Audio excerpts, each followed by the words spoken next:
कहानी की शुरुआत 5000 वर्ष पुरानी होती है, जहाँ पे हम एक जालिम राजा को हुकूमत करते हुए देखते हैं। एक वो भी वक्त था जब ये शहर आज़ाद हुआ करता था, लेकिन अब ये जालिम राजा ने यहाँ के लोगों को अपना गुलाम बना लिया है। ये राजा यहाँ के सभी लोगों को ज़मीन की खुदवाई करवाता है। असल में इसको एक ऐसे धातु की खोज थी जो इसे जादुई ताकतें दे सके। इस वजह से ये पहले से भी ज़्यादा क्रूर और बेरहम हो जाता है और इस शहर पे ही नहीं बल्कि पूरी दुनिया पर ही हुकूमत करने की सोच रहा था।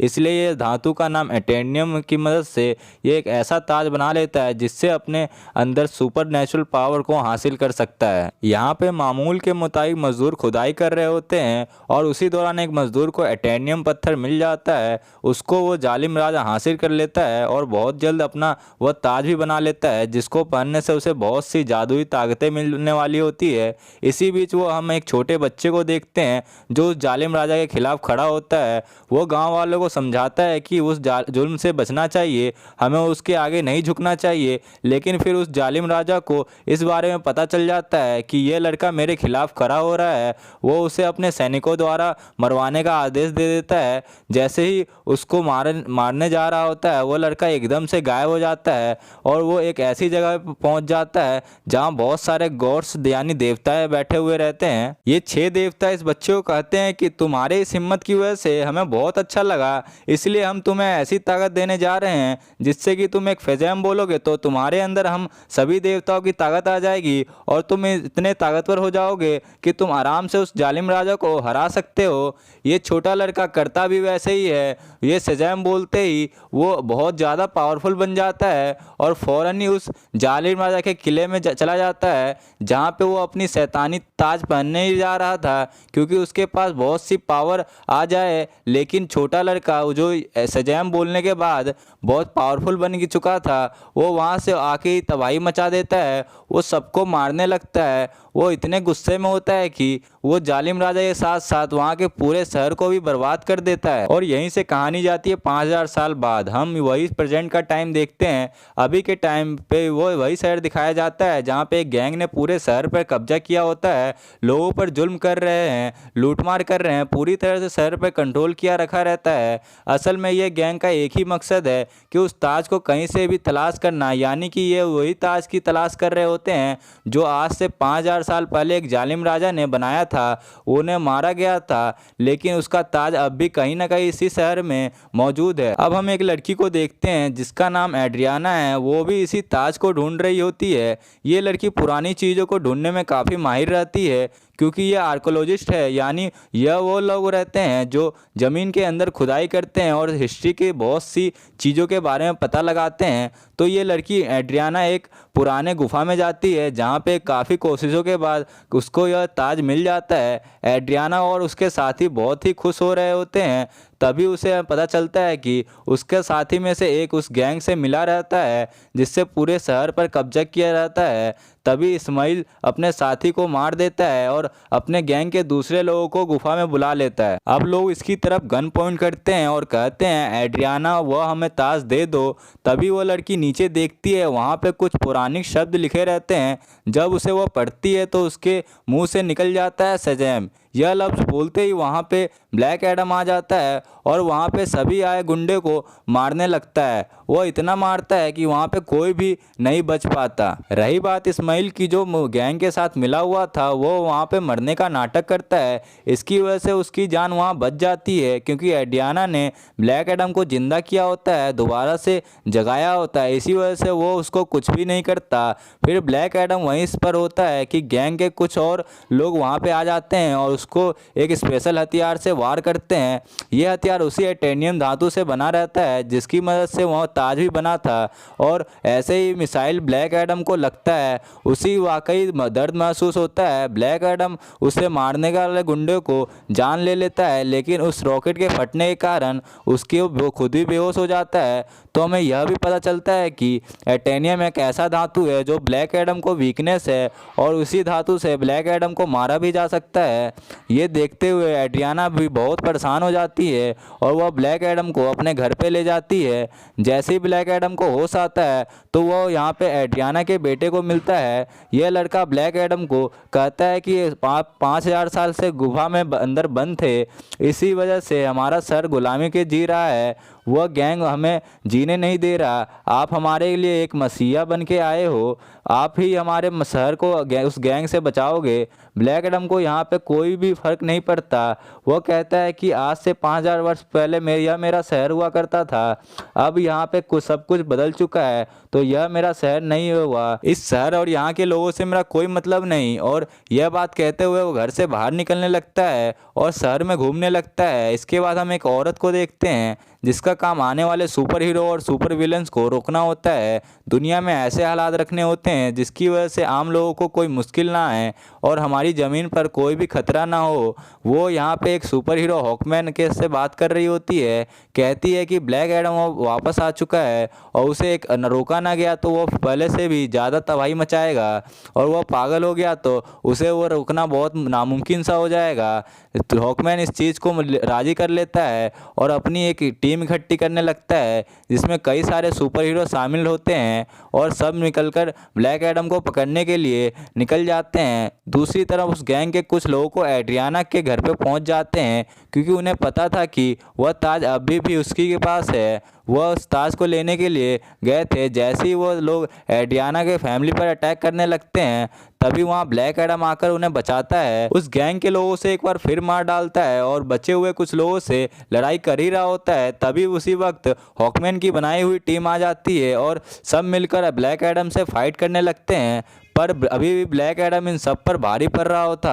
उसके बाद ब्लैक एडम वहाँ से चला जाता है। जस्टिस सोसाइटी के टीम के जो कि हॉकमैन ने बनाई हुई थी वो एड्रियाना के पास आते हैं और उससे मदद मांगते हैं कि तुम हमारी मदद करो उसे पकड़ने में। लेकिन एड्रियाना कहती है तुम तब कहाँ थे जब हम पे जुल्म हो रहा था, तुम लोगों को मैंने पहले कभी नहीं देखा। ब्लैक एडम ही है जिसने मुझे बचाया जब मैं मरने वाली थी, तो उसी ने मुझे बचाया था। जस्टिस सोसाइटी के लोग कहते हैं जिसको तुम समझ रही हो वो तुम्हारी हिफाजत कर रहा है, वो बहुत ही खतरनाक है। वो आज से 5000 साल पहले भी हमारे इसी शहर को पूरी तरह से तबाह कर दिया था, फिर भी यह लोग एड्रियाना को राज़ी कर लेते हैं और इसीलिए एड्रियाना इन सबको ब्लैक एडम के पास ले जाती है ताकि सब लोग बैठकर बात कर सके, लेकिन वो दोनों एक दूसरे को समझ सके कि आपस की लड़ाई खत्म हो सके। अभी दूसरी तरफ इस्माइल जो कि एड्रियाना का साथी था वो उसके घर में घुस जाता है ताकि वो ताज वहाँ से ढूंढ सके, उसका इस्तेमाल अपने लिए कर सके। लेकिन जब वह वहाँ से नहीं मिलता तो गुस्से में एड्रियाना के बच्चे को उठा के अपने साथ ले जाता है। यहाँ काफ़ी चालाकी से उसका बच्चा अपनी माँ यानी एड्रियाना को फ़ोन कर देता है और सब कुछ बता देता है कि उसे किडनैप कर लिया है, मुझे इस्माइल ने ही किडनैप किया है। यह सुन के उसकी माँ काफ़ी परेशान हो जाती है, इसलिए वह जस्टिस सोसाइटी और ब्लैक एडम से मदद मांगती है कि वो मेरे बेटे को वापस लाने में मेरी मदद करो, और दोनों राजी भी हो जाते हैं। फिर मिलकर वो दोनों उसके बेटे को ढूंढने लगते हैं। वहीं पर हॉकमैन की गैंग को 2 लोगों को पकड़ लेता है। उनको मारकर पूछने पे यह पता चलता है कि इस्माइल ने ही किडनैप किया है। जो कि ये सब यानी ब्लैक एडम और जस्टिस सोसाइटी उस जगह पर पहुंचते हैं तो देखते हैं कि इस्माइल ने उसके बेटे को गन पॉइंट की हुई है। यहाँ पर इस्माइल एक राज बताता है, वो गैंग जो पूरे शहर पर कंट्रोल किया हुआ है उसका लीडर मैं ही हूँ, ये सब लोग मेरे लिए ही काम करते हैं। वह एड्रियाना को कहता है कि अगर तुम्हें अपना बेटा जिंदा देखना है तो मुझे यह ताज दे दो।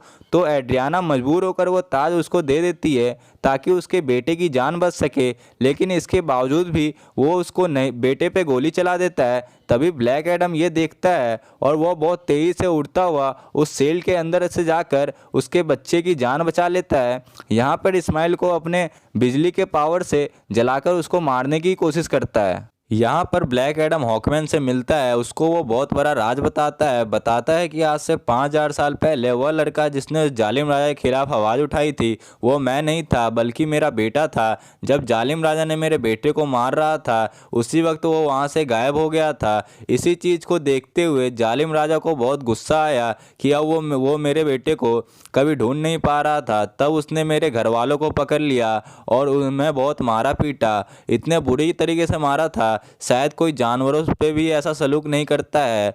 देखते ही देखते मेरी पत्नी वहीं पे अपना दम तोड़ देती है। मैं भी तकरीबन मरने ही वाला था। तभी वहाँ पे मेरा बेटा सामने आ गया जिसके पास बहुत सी शक्तियाँ थी और उसने अपनी सारी शक्तियाँ मुझे दे दी, यानी अब सारी शक्तियाँ मेरे अंदर आ गई थी। अब हम बात कर ही रहे थे कि उस जालिम राजा के सैनिकों ने एक बार फिर से हम पे हमला कर दिया। वहाँ पे तो मैं बच गया क्योंकि मेरे पास बहुत सी शक्तियाँ थी, लेकिन मेरा बेटा मेरी नज़रों के सामने ही दम तोड़ दिया। मैं अपने बेटे को मरता हुआ देखकर गुस्से से आग बबूला हो गया और मैं जालिम राजा और उसके सैनिकों को तुरंत ही मार दिया, लेकिन वह शक्तियाँ मेरे काबू से बाहर चली गई, उन्हें मैं कंट्रोल नहीं कर सका।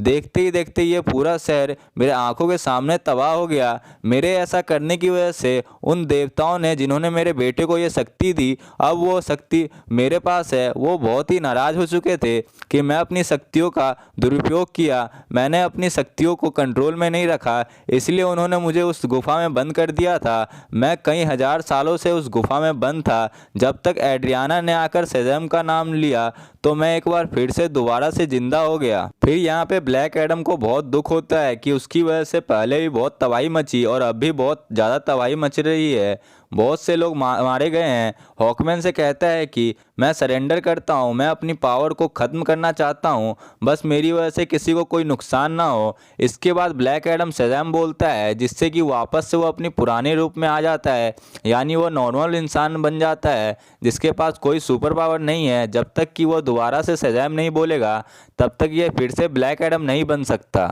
ब्लैक एडम इनसे कहता है कि तुम मेरे साथ कुछ ऐसा करो जिससे कि मैं दोबारा से ये सब ना बोल पाऊँ। आखिरकार ब्लैक एडम को पानी के अंदर डाल दिया जाता है और उसको एक ऐसे मशीन के अंदर रखा जाता है जिससे कि वह कुछ बोल ही ना पाए। एक छोटी सी जेल होती है जिससे ब्लैक एडम को बंद कर दिया जाता है। दूसरी तरफ इस्माइल को दिखाया जाता है जो कि मर चुका था, अब वो नर्क के अंदर आ गया है। इस्माइल को ये बात शुरू से पता थी कि अगर वो उसी वक्त ताज की ताकत को हासिल करना चाहता है तो उसका तरीका एक ही है कि उस ताज को अपने हाथ में पकड़ना होगा। उसी वक्त कोई ना कोई उसको मारेगा जिससे कि वह मर के नर्क में आ जाए, जिससे नर्क के राक्षस मिल सके, जिससे वह ताज की पावर को हासिल कर सके।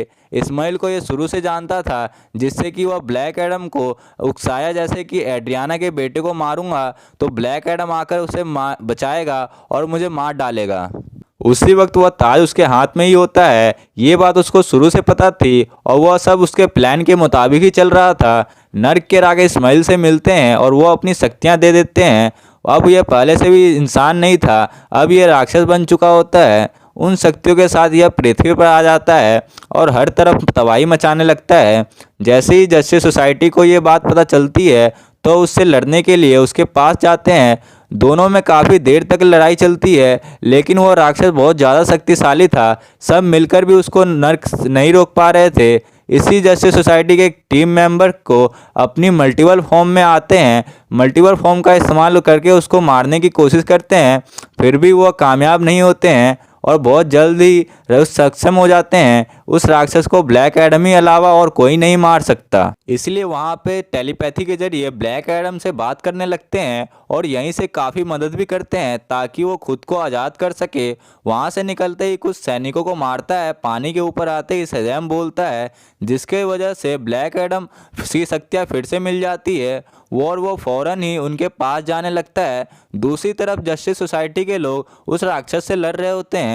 इसी दौरान उनका एक साथी डॉक्टर फैक अपनी जान गंवा देते हैं, यानी कि मारे जाते हैं। हॉकमैन की भी हालत बहुत ख़राब हो चुकी थी, लेकिन इसकी कोशिश भी कामयाब नहीं होती थी। तभी वो अचानक से ब्लैक एडम वहाँ आ जाता है। अब ब्लैक एडम और राक्षस की काफ़ी देर तक लड़ाई चलती है, लेकिन वक्त के साथ ऐसा लग रहा था कि ब्लैक एडम ही है जो उस राक्षस को मार सकता है। तभी कुछ देर बाद ब्लैक एडम और उस राक्षस के सर को पकड़कर दो हिस्से कर देता है। इसी वजह से उस राक्षस की मौत हो जाती है और सब कुछ कंट्रोल में आ जाता है, सब कुछ ठीक होने लगता है। शहर के लोग ब्लैक एडम को अपना मसीहा मानने लगते हैं। वह सब इस बात से मान लेते हैं ब्लैक एडम ही है जो हमारे शहर को बचाया है। उसके बाद उसी औरत को हमें दिखाया जाता है जिसके पास जस्टिस सोसाइटी की टीम को बनाया होता है ताकि वो ब्लैक एडम को रोक सके। वो औरत ब्लैक एडम को कहती है कि जो करना है वो करो, लेकिन तुम इस शहर से मत निकलना, इन लोगों के मसीहा बनो, ख्याल रखो, मुझे परवाह नहीं, लेकिन बस इस शहर से तुम मत निकलना। अगर तुम इस शहर से बाहर न आए तो तुम्हारे लिए अच्छा नहीं होगा। यहाँ पे ब्लैक एडम बैठा हुआ है और उसे देखकर कहता है कि मुझे कोई फ़र्क हुक्म नहीं चला सकता। उसका जब भी कुछ भी करने को दिल चाहेगा वो करेगा, वो अपने मन का मालिक है। फिर वो औरत कहती है कि मैं जानती हूँ कि इस दुनिया में कोई तुम्हें रोक नहीं सकता, लेकिन मैं एक ऐसे को जानती हूँ जो इस दुनिया का नहीं। फिर ब्लैक एडम का गुस्सा आ जाता है, वो स्क्रीन को तोड़ देता है। उसके बाद सभी जगह धुआं हो जाता है। उसके बाद हमें धुएं में से निकलता है सुपरमैन।